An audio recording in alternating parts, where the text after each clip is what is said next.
try balancing on a unicycle. Yeah. Well, now imagine trying to do that while juggling like flaming chainsaws. Oh, wow. And you've got a pretty good idea of what the Federal Reserve is dealing with right now going into 2024.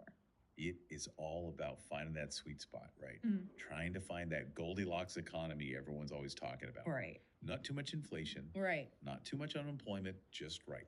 Mm-hmm. And the Fed is walking that tightrope by managing their two big priorities: maximum employment and stable prices. Okay, so let's unpack this. Our sources this week are painting a picture of an economy that seems to be doing pretty well.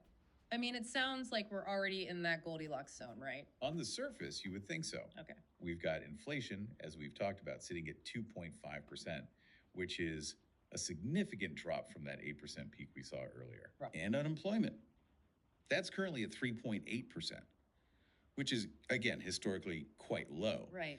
But like any good balancing act, there's always a catch. There's always a catch, right? So what's the catch this time? Why can't the Fed just kick back, relax, and enjoy the show? Because those flaming chainsaws I mentioned, those are interest rates. Okay. The Fed has been raising them like crazy to put the brakes on inflation. Right. But now they're faced with this dilemma. Any sudden move up or down could throw the whole economy off balance. So they're trying to stick the landing after this like really steep climb to get inflation under control. Exactly. One economist in your research even compared it to landing a jumbo jet on a postage stamp. Oh, wow. And that's what makes this whole situation so fascinating and a little nerve-wracking, to be honest. I was going to say nerve-wracking is a good word for it. So how do they even begin to choose what to do? I mean, how do you even make that decision when it's that precarious? Well, this is where it gets really interesting and maybe a little controversial. Okay. You see, some economists are actually arguing that the Fed might actually want to see unemployment tick up a bit. Wait, what? Why in the world would they want that? Because a slight increase in unemployment could indicate a loosening of the labor market. And it's all about supply and demand, right? Right. If there are slightly more people looking for jobs, employers might not need to offer those sky-high salaries to attract the best talent. I see where you're going with this. And when wage growth slows down, it takes some of the pressure off prices. Right.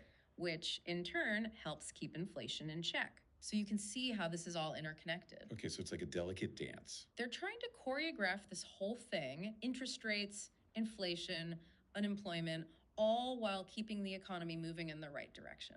It's a delicate dance. Yeah. With incredibly high stakes. It really is amazing to think about all these moving pieces. And how the Fed is trying to control them. Right. But what does all of this mean for our listener tuning in right now? How does this high-stakes economic dance actually impact their life?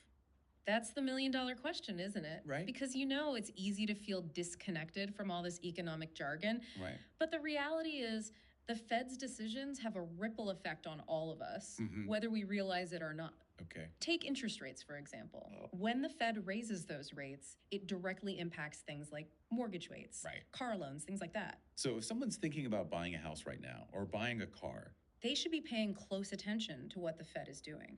absolutely. Right. And it's not just about big purchases either. Right. The Fed's decisions can also affect things like credit card interest rates and even savings rates. Okay. Although, the research you shared does suggest that those might not move too much in the near future. So it really is it seems like everything is connected. It really is. It's like this giant complex web. Right. And that's why, honestly, the Fed's job is so challenging. Right. Because they're trying to steer the economy in the right direction. Right. While navigating a constantly changing landscape, right? Right. Speaking of a changing landscape, one of our sources this week mentioned the potential impact of global events Oh, absolutely. on the economy. It feels like there's always something happening Sure. on the world stage that could kind of rock the boat a little bit. Yeah, no, that's very true. Global events can definitely throw a wrench into the Fed's plans. Right. Remember that banking crisis we had earlier this year? Right. I mean, that sent shockwaves through the global economy.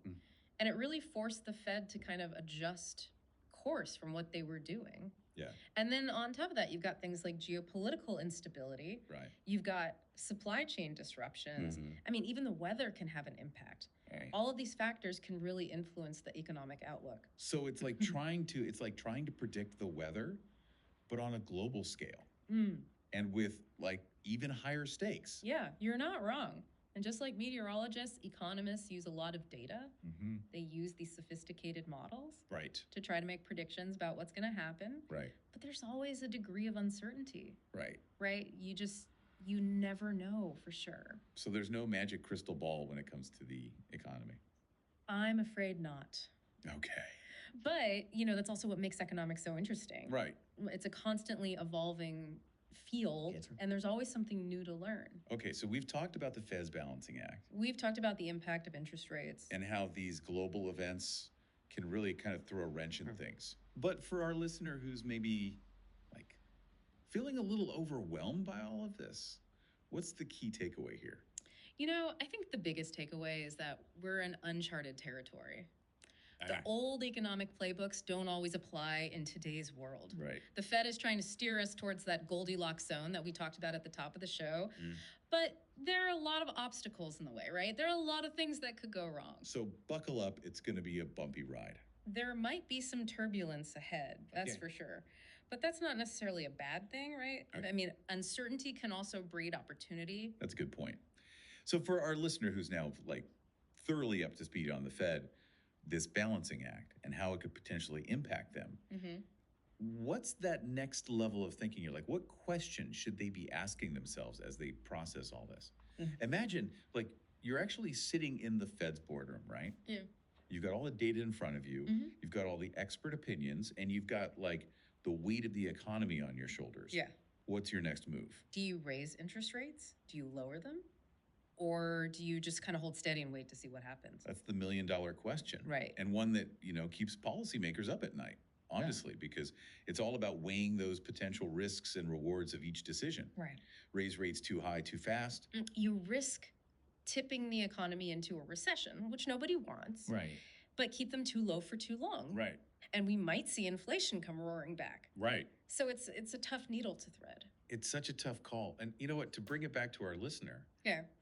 their next move might be a little bit more personal. Yeah. Right? Maybe it's deciding, okay, is now the right time to buy a house? Sure. Should I refinance my mortgage? Should I invest in the stock market right now? Those are all great examples of how, just having a basic understanding of what the Fed is doing and why they're doing it can really empower listeners to make, smarter, more informed decisions about their own financial lives. Absolutely. And you know what?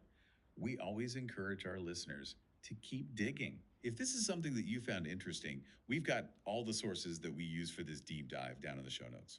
So please go check those out. Do a little bit more exploring of your own. Absolutely. And if you enjoy these deep dives into these really complex but fascinating topics, hit that subscribe button. Because we've got a lot more coming up. That's right. We'll see you next time. See you next time. Ever try balancing on a unicycle? Yeah. Well, now imagine trying to do that while